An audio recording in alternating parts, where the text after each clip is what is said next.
Hello दोस्तों, स्वागत है पॉलिटेक्निक स्टार्स पे। मैं हूँ आर के सिंह एंड हम लोग कंटिन्यू कर रहे थे अप्लाइड केमिस्ट्री का third unit engineering materials. And previous class में हम लोगों ने बात किए थे एक्सट्रैक्शन ऑफ आयरन के बारे में, लोहे को किस तरह से निष्कासित किया जाता है, ये हम लोगों ने बात कर लिए थे प्रीवियस क्लास में। तो आज के क्लास में हम लोग बात करेंगे वेराइटीज़ ऑफ आयरन के बारे में। ठीक है, आयरन के कितने वेराइटीज़ होते हैं। वैसे तो बहुत सारे वेराइटीज़ है, लेकिन हमारे सिलेबस में सिर्फ 4 वेराइटी दिया गया है। पहला है पिग आयरन, then उसके बाद cast iron, wrought iron, steel. ठीक है, ये सारे हमें पढ़ना है।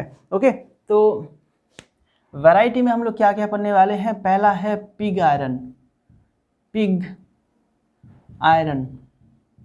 ठीक है, दूसरा है आपका कास्ट आयरन। तीसरा पढ़ेंगे हम लोग रॉट आयरन के बारे में। एंड चौथा है स्टील।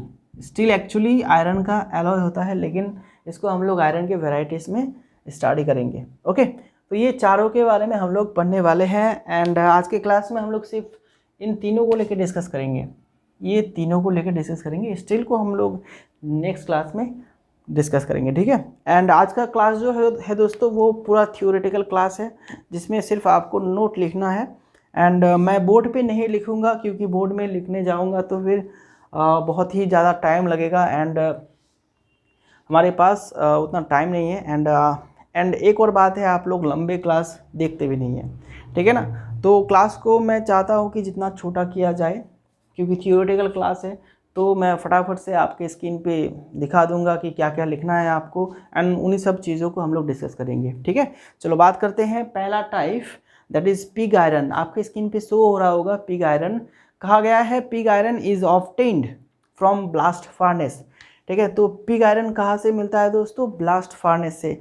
पिछले क्लास में हम लोगों ने डिस्कस किया था कि आयरन को कैसे निष्कासित किया जाता है, तो वहाँ से हम लोगों ने जो आयरन निष्कासित किए थे वो था आपका पिग आयरन। ठीक है, वो था आपका पिग आयरन। एंड जो फर्नेस हम लोगों ने यूज़ किए थे वहाँ पे, उसका नाम क्या था? Blast furnace. So blast furnace से जो मेटल हमें मिलता है, जो आयरन हमें मिलता है, उसको हम लोग कहते हैं pig iron. And pig iron क्या है दोस्तों? पिग आयरन में कार्बन का जो अमाउंट होता है, कार्बन का जो परसेंटेज होता है, वो बहुत ज़्यादा होता है। जैसे कि यहाँ पे आप देख सकते हैं 3.5 to 4.5। ओके, मतलब 3.5% से 4.5% के आसपास कार्बन रहता है। ओके, एंड उसके साथ साथ क्या रहता है? Along with small percentage of silicon, sulphur, manganese and phosphorus. मतलब कार्बन का जो अमाउंट है वो 3.5 से 4.5% है। एंड उसके साथ साथ पिग आयरन में रहता है आपका silicon, sulphur, manganese, phosphorus impurities के रूप में। ठीक है, ये जो सिलिकॉन है, सल्फर है, मैंगनीज है एंड फॉस्फोरस है, ये है इम्प्यूरिटीज़ इन पिग आयरन। ठीक है, ये बहुत ही स्मॉल अमाउंट पे रहता है, लेकिन रहता है। ओके, उसके बाद pig iron is use to make cast iron, steel and other purest form of iron. ठीक है, तो पिग आयरन का काम क्या है दोस्तों? पिग आयरन को हम लोग कहाँ पे यूज़ करते हैं?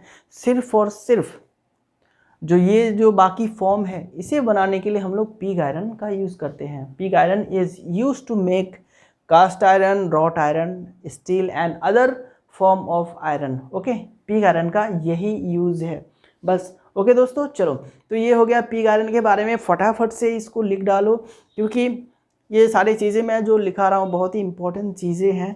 ठीक है ना। ओके, चलो नेक्स्ट पे चलते हैं। नेक्स्ट में बात करेंगे कास्ट आयरन के बारे में। What is cast iron? Okay, कहा गया है pig iron is the direct metallic product from blast furnace. ठीक है, जो पिग आयरन है वो ब्लास्ट फर्नेस का डायरेक्ट मेटेलिक प्रोडक्ट है, क्योंकि हम लोगों ने देखा था कि ब्लास्ट फर्नेस से जो आयरन हमें मिलता है वही होता है pig iron. While cast iron is prepared from pig iron by remelting pig iron in cupola furnace. ठीक है, तो कास्ट आयरन क्या होता है दोस्तों? देखो, कास्ट आयरन, पिग आयरन को हम लोग कॉपुला फर्नेस में रीमेल्टिंग करते हैं, फिर से उसको पिघलाते हैं। कहाँ पे? कॉपुला फर्नेस में। एंड वहाँ से जो हमें आयरन मिलता है उसको हम लोग कहते हैं क्या? आपका कास्ट आयरन। तो रीमेल्टिंग करने का जो फ़ायदा हुआ वो क्या हुआ कि इसका जो कार्बन कंटेंट है वो थोड़ा सा रिड्यूस हो जाएगा। कार्बन कंटेंट जो है वो थोड़ा सा रिड्यूस हो जाएगा। ठीक है। चलो नेक्स्ट देखो, नेक्स्ट में क्या कहा गया है, cast iron contains more than 2% of carbon and other impurities like sulfur, silicon, then उसके बाद मैंगनीज एंड फॉस्फोरस, ये सारी चीज़ें उसमें प्रेजेंट होता है। ठीक है, चलो नेक्स्ट स्लाइड में चले जाते हैं। कहा गया है properties of cast iron. Cast iron के कुछ प्रॉपर्टीज जो बहुत इंपॉर्टेंट है, इन सभी चीज़ों को बिल्कुल लिखिए आप। ठीक है, कास्ट आयरन का प्रॉपर्टीज, पहला क्या है, percentage of carbon is 2 to 4.5%। ठीक है, ओके। जो कास्ट आयरन में कार्बन का कंटेंट होता है वो 2 से 4.5 के बीच में होता है, लगभग 2 के पास ही ज़्यादा होता है। ठीक है, 4.5 उतना नहीं जाता है, लेकिन आपका ये है रेंज 2 से 4.5%। ओके, एंड कहा गया है carbon present is partly as free carbon in the form of graphite and partly in the form of iron carbide. Okay, तो कार्बन जो प्रेजेंट होता है कास्ट आयरन में वो आपका थोड़ा सा फ्री कार्बन के रूप में प्रेजेंट होता है, ग्राफाइट के रूप में। ठीक है, एंड बाकी जो कार्बन है वो आयरन कार्बाइड के रूप में प्रेजेंट होता है। ठीक है, आयरन कार्बाइड के रूप में प्रेजेंट होता है। ओके, ठीक है। देन उसके बाद दूसरा प्रॉपर्टी देख लो, due to presence of impurities its melting point is low. क्योंकि कास्ट आयरन में थोड़ा बहुत इम्प्योरिटीज़ है। इम्प्योरिटीज़ बोले तो क्या क्या impurities, sulphur, silicon, phosphorus, manganese, ये सारे आपका प्रेजेंट है कार्बन कास्ट आयरन में। That is why cast iron का जो मेल्टिंग पॉइंट है वो थोड़ा सा कम है। कहाँ से, रेंज कितना है, 1100 से 1250 डिग्री सेल्सियस के बीच में होता है इसका मेल्टिंग पॉइंट। ओके, देन उसके बाद थर्ड प्रॉपर्टी देख लेते हैं, due to high carbon content it is hard and brittle and therefore cannot be easily welded. ठीक है, तो यहाँ पे जो कार्बन कंटेंट है वो थोड़ा बहुत हाई ही है, थोड़ा बहुत हाई ही है, 2% मतलब हाई ही है। ठीक है, एंड जिसकी वजह से इसका जो नेचर होता है वो ब्रिटल नेचर का होता है, एंड इसको हम लोग इजीली वेल्ड नहीं कर सकते। ठीक है, ब्रिटल नेचर बोले तो क्या, जो इजीली ब्रेक कर सकता है, मतलब अगर हम लोग इसमें सडन कोई लोड अप्लाई करते हैं, सडन कोई फोर्स अप्लाई करते हैं अचानक से, तो फिर वो टूट जाएगा। जैसे कि ट्यूबवेल का जो हैंडल होता है, जो हमारे गांव में यूज़ करते हैं हम लोग ट्यूबवेल, ठीक है ना, जो नॉर्मल ट्यूबवेल होता है, एक तो आपका हाई क्वालिटी का आता है, रॉट आयरन का आता है। ओके, एक आता है आपका नॉर्मल जो कि है कास्ट आयरन से बनता है जनरली। तो उसमें देखिएगा कि अगर हम लोग हैंडल पे अचानक से कोई फोर्स अप्लाई करेंगे, अचानक से उसको प्रेस कर देंगे, तो वो टूट भी सकता है, एंड टूटने के बाद उसको हम लोग वेल्डिंग नहीं कर सकते। ठीक है, ये होता है आपका क्या, कास्ट आयरन से बना, इसीलिए ये ब्रिटल नेचर का होता है। ब्रिटल नेचर बोले तो मैंने कहा कि ब्रिटल नेचर बोले तो किसी भी मेटल में अगर हम लोग अचानक से कोई लोड डालेंगे तो फिर वो अगर टूट जाता है तो वो होता है ब्रिटल नेचर का। ठीक है, ओके, तो ये हो गया तीसरा। चौथे में चले आते हैं, the molten iron expands on solidification and hence it produces good casting.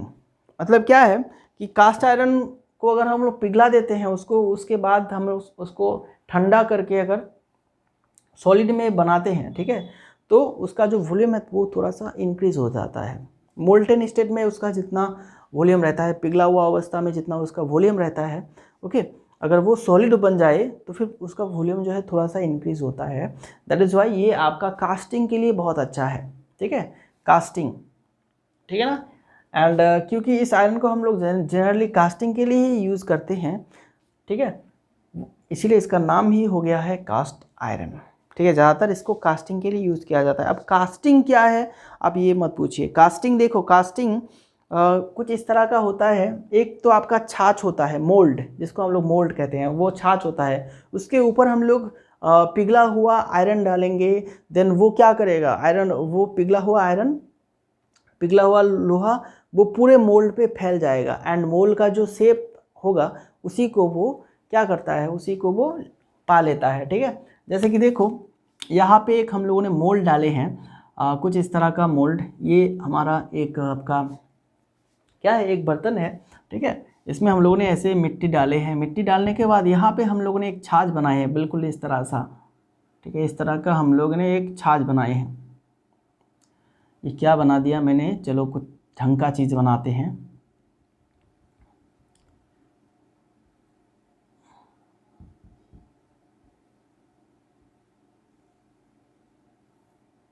Okay, कुछ इस तरह का हम लोगों ने छाछ बना दिया है। बाकी ये आपका ये जो जगह है दोस्तों, ये जो जगह है ये बिल्कुल एम्प्टी है, ये खाली है, ठीक है। बाकी चारों ओर क्या है, बाकी चारों ओर आपका मिट्टी है, ठीक है। तो यहाँ पे हम लोगों ने क्या किए हैं, बिल्कुल यहाँ पे हम लोगों ने मोल्टेन आयरन को डाले हैं, मोल्टेन आयरन, ठीक है। मोल्टेन आयरन को हम लोगों ने यहाँ पे डाले हैं। तो यहाँ पे ये चारों ओर फैल जाएगा, इसके अंदर घुसेगा एंड चारों ओर फैल जाएगा, ठीक है। फैलने के बाद ये ठंडा होगा, ठंडा होने के बाद क्या है, इसका जो शेप है वही रह जाएगा ना, ठीक है। तो इसको हम लोग कहते हैं कास्टिंग, मतलब छाछ बनाना, ठीक है। तो ये हो गया कास्टिंग। कास्टिंग के लिए बहुत ही अच्छा है कास्ट आयरन। ओके, देन उसके बाद छठे में चले आते हैं, सॉरी पाँचवें में जाते हैं। It possesses little ductility. तो कास्ट आयरन में थोड़ा बहुत डक्टिलिटी होता है। डक्टिलिटी एक प्रॉपर्टी है एक्चुअली, मटेरियल का एक प्रॉपर्टी होता है, जिससे क्या होता है आपका किसी भी मेटल को अगर हम लोग खींचेंगे दोनों ओर से तो वो थोड़ा सा लंबा होता है ना, ठीक है। उसको हम लोग क्या कहेंगे, अगर वो ज़्यादा लंबा है ना टूट के वो लंबा हो सकता है तो मतलब उसमें ज़्यादा डक्टिलिटी है। अगर वो थोड़ा सा लंबा होने के बाद वो टूट जाता है तो उसमें डक्टिलिटी बहुत ही कम है। तो कास्ट आयरन में डक्टिलिटी बहुत ही कम होता है। कास्ट आयरन का अगर हम लोग कोई एक रॉड बनाते हैं, सरिया बनाते हैं, दोनों ओर से उसको अगर खींचेंगे तो वो ज़्यादा लंबा ना होके वो टूट जाएगा, ठीक है। वो ज़्यादा लंबा नहीं होगा लेकिन वो टूट जाएगा, ओके, क्योंकि इसमें बहुत ही कम डक्टिलिटी होता है। देन उसके बाद छठे में चले आते हैं, good in compressive strength but poor in tensile strength. Okay, तो कास्ट आयरन में जो कंप्रेसिव स्ट्रेंथ है वो बहुत ही ज़्यादा है लेकिन टेंसाइल स्ट्रेंथ बहुत ही कम है, ठीक है। Poor in tensile strength. Okay, तो कंप्रेसिव स्ट्रेंथ क्या है, लोहे को अगर हम लोग कास्ट आयरन के किसी भी ब्लॉक को अगर हम लोग लोहे का अगर ब्लॉक लेते हैं उसको अगर हम लोग कंप्रेस करेंगे तो ज़्यादा वो फोर्स रेजिस्ट कर सकता है, लेकिन अगर वहीं पे हम लोग उसको खींचेंगे तो वो ज़्यादा फोर्स रेजिस्ट नहीं कर पाएगा, वो टूट जाएगा। ओके, इसका मतलब उसमें टेंसाइल स्ट्रेंथ कम है, कंप्रेसिव स्ट्रेंथ ज़्यादा है।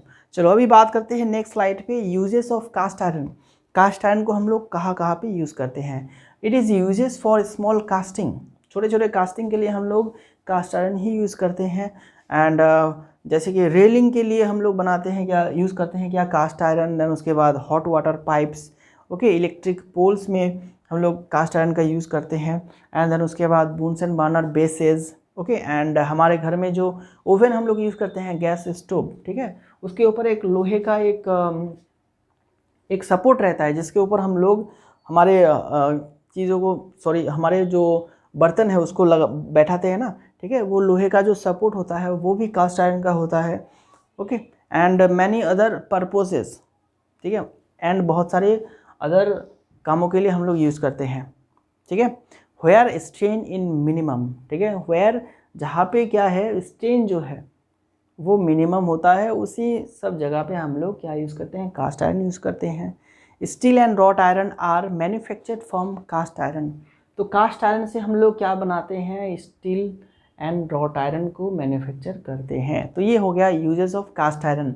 ओके दोस्तों, पिग आयरन, कास्ट आयरन हम लोगों ने डिस्कस कर लिए हैं। तो अभी चले आते हैं रॉट आयरन पे। रॉट आयरन क्या होता है, देखो रॉट आयरन आपके स्क्रीन पे आ रहा होगा। इसका प्रॉपर्टीज़, पहला प्रॉपर्टीज़ क्या है, it is the purest form of iron.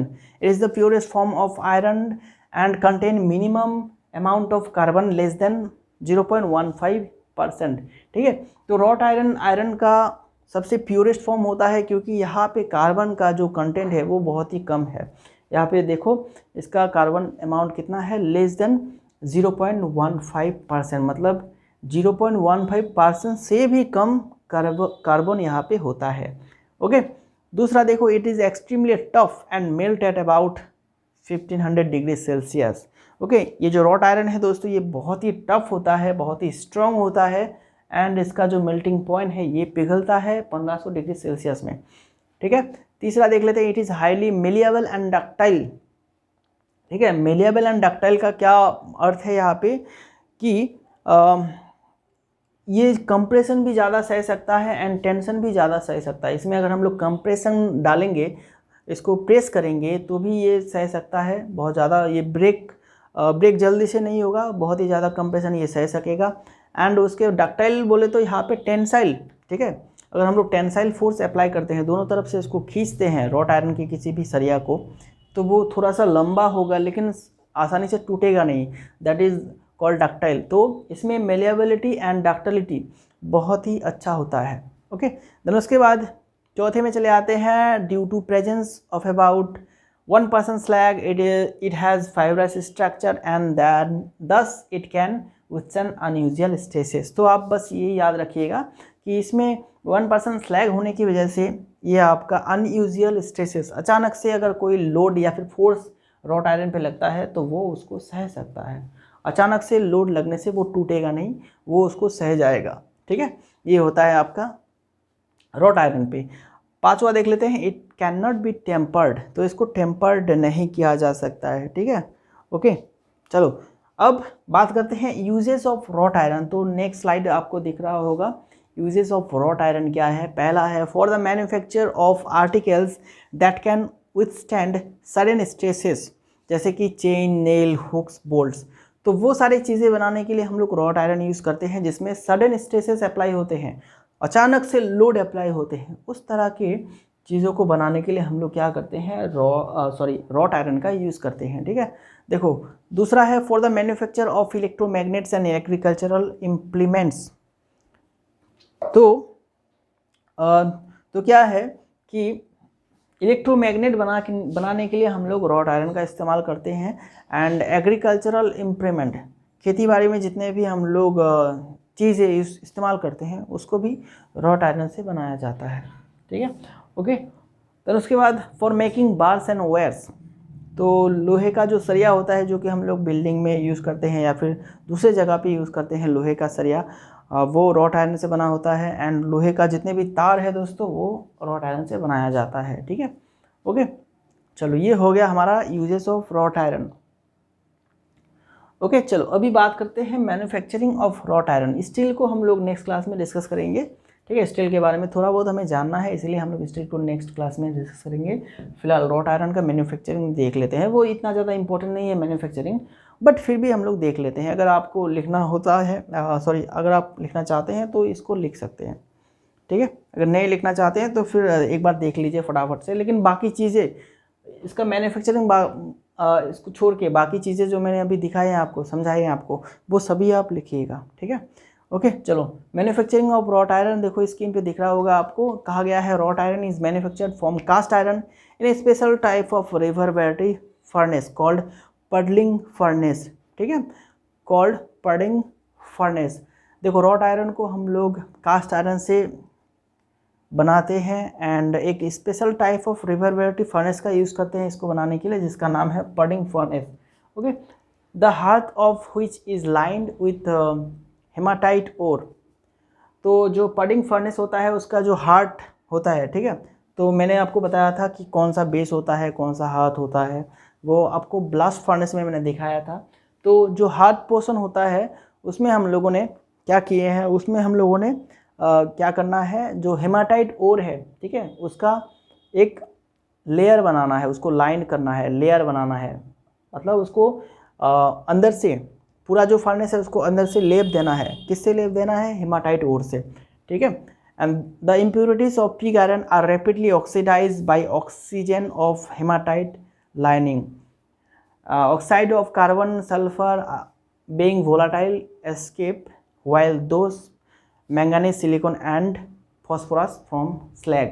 इसका मतलब क्या है दोस्तों, जो कास्ट आयरन पे, ठीक है, या फिर पिग आयरन पे जो इम्प्यूरिटीज़ होते हैं वो क्या हेमाटाइट के ऑक्सीजन से रैपिडली ऑक्सीडाइज होते हैं एंड कार्बन, जैसे कि कार्बन एंड सल्फ़र, ठीक है, कार्बन एंड सल्फ़र वो ऑक्सीडाइज होने के बाद वो बनाते हैं sulphur dioxide and carbon dioxide, जो कि गैस होके वो निकल जाता है, ठीक है। एंड बाकी चीज़ें जैसे कि मैंगनीज, सिलिकॉन एंड फॉस्फोरस वो आपका स्लैग फॉर्म करता है एंड स्लैग के आकार में वो निकल जाता है। तो इस तरह से इम्प्यूरिटीज़ जो है निकल जाता है। चलो अभी देख लो इसका जो केमिकल रिएक्शंस होता है वो आप देख लीजिए फटाफट से। इसको देखो, कार्बन के साथ क्या होता है, यहाँ पे कार्बन के साथ हेमाटाइट ओर का रिएक्शन होता है सबसे पहले 3C प्लस Fe2O3। Fe2O3 क्या है, वो हेमाटाइट ओर है, ठीक है, एंड C फॉर कार्बन। तो कार्बन के साथ हेमाटाइट ओर का रिएक्शन होता है, यहाँ पे आयरन निकलता है एंड कार्बन मोनोऑक्साइड निकलता है। तो कार्बन मोनोऑक्साइड गैस है, तो यहाँ से वो एस्केप हो जाएगा, वो निकल जाएगा फर्नेस से, ठीक है। वहीं पे सल्फर अगर हेमाटाइट के साथ रिएक्शन करता है तो वो आयरन देता है एंड सल्फर डाइऑक्साइड देता है। तो sulphur dioxide is a gas, ठीक है, वो भी आपका निकल जाता है फर्नेस से, ठीक है। उसके बाद देखो मैंगानीज किसके साथ, हेमाटाइट ओर के साथ रिएक्शन करता है, तो वो आयरन देता है एंड MnO देता है, ठीक है, ओके। देन उसके बाद सिलिकॉन भी हेमाटाइट के साथ रिएक्शन करके आयरन देता है एंड SiO2 देता है, ठीक है। एंड ये जो MnO एंड SiO2 प्रोड्यूस हुआ है, वो दोनों एक साथ मिलके क्या बनाता है, स्लैग बनाता है। एंड फॉस्फोरस भी उधर आपका स्लैग बनाता है, ठीक है, ओके। तो जो स्लैग है दोस्तों, वो स्लैग के आकार में इम्प्योरिटीज़ निकल जाता है एंड बाकी जो आपका कार्बन एंड सल्फर है वो निकल जाता है गैस के आकार में, ठीक है। इस तरह से इम्प्योरिटीज़ दूर हो जाता है, ओके। देन उसके बाद with the removal of impurities the melting point of metal rises and it becomes semi solid mass, ठीक है। उसके बाद जो इम्प्योरिटीज़ दूर होने के बाद क्या होता है कि मेटल का जो मेल्टिंग पॉइंट है वो राइज हो जाता है, ओके। लेकिन फर्नेस में उतना टेम्परेचर नहीं है, दैट इज़ वाई ये आपका सेमी सॉलिड मास में कन्वर्ट हो जाता है, ठीक है, okay. At this stage it is taken out it from the balls.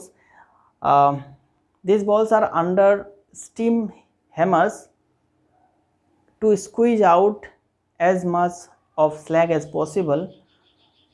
The product so obtained is known as wrought iron। मतलब क्या है इसका, देखो स्लैग को रिमूव करने के बाद, इम्प्योरिटीज रिमूव होने के बाद क्या होता है कि जो मेटल है उसका मेल्टिंग पॉइंट हाई हो जाता है, ओके। लेकिन फर्नेस में उतना ज़्यादा टेम्परेचर ना होने की वजह से वो सेमी सॉलिड मास में कन्वर्ट हो जाता है एंड इसी स्टेज में उसको बॉल के आकार में, ठीक है, गोल बॉल के आकार में उस मेटल को निकाला जाता है, मतलब आयरन को निकाला जाता है, ठीक है। एंड उस बॉल से जितना स्लैग हो सके उसको हैमरिंग करके, उसको हैमर से हथरे से उसको मार के, ठीक है, वहाँ से स्लैग को अलग किया जाता है। जितना अलग किया जा सके वो उतना अलग किया जाता है एंड बाद में जो प्रोडक्ट हमें मिलता है वो होता है आपका रॉट आयरन, ठीक है। इस तरह से रॉट आयरन को मैन्युफैक्चर किया जाता है। ये आपका उतना इम्पोर्टेंट नहीं है, ठीक है, क्योंकि रॉट आयरन आपके सिलेबस में है, तो इसका मैंने मैन्युफैक्चरिंग प्रोसेस भी करा दिया। तो आप मैन्युफैक्चरिंग का पूरा जो नोट है वो आप लिख सकते हैं या फिर ऐसे याद रख सकते हैं। मेरा मान लीजिए तो लिख लीजिए फटाफट से, ठीक है, वीडियो को पॉज करके या फिर बैक करके आप मैन्युफैक्चरिंग ऑफ रॉट आयरन को भी लिख लीजिए। थोड़ा बहुत लिखना होगा, ठीक है, क्योंकि अगर आपके नोट में लिखा होता है तो आप जब कभी भी पढ़िएगा इसको तो आपको एक बार में समझ में आ जाएगा, ठीक है। बार बार इसको देखने की या फिर याद करने की भी कोई ज़रूरत नहीं है, ओके दोस्तों। चलो, तो नेक्स्ट क्लास में हम लोग बात करेंगे स्टील के बारे में, स्टील के यूजेस, स्टील का प्रॉपर्टीज़, किस तरह से मैन्युफैक्चर किया जाता है। मैन्युफैक्चरिंग उतना इम्पोर्टेंट नहीं है, फिर भी मैं मैन्युफैक्चरिंग को शॉर्ट करके बिल्कुल दिखा दूंगा, लेकिन स्टील के कुछ बारे में कुछ थोड़ा बहुत हमें जानना है, क्योंकि पूछा जाता है स्टील के बारे में ज़्यादातर। तो दोस्तों चलो, तो अब तक के लिए इतना ही इस क्लास के लिए, ओके। मिलते हैं नेक्स्ट क्लास में एंड अपना ख्याल रखना, अपना स्टडी बराबर करते रहना, ओके। मिलते हैं नेक्स्ट क्लास में। Thank you very much.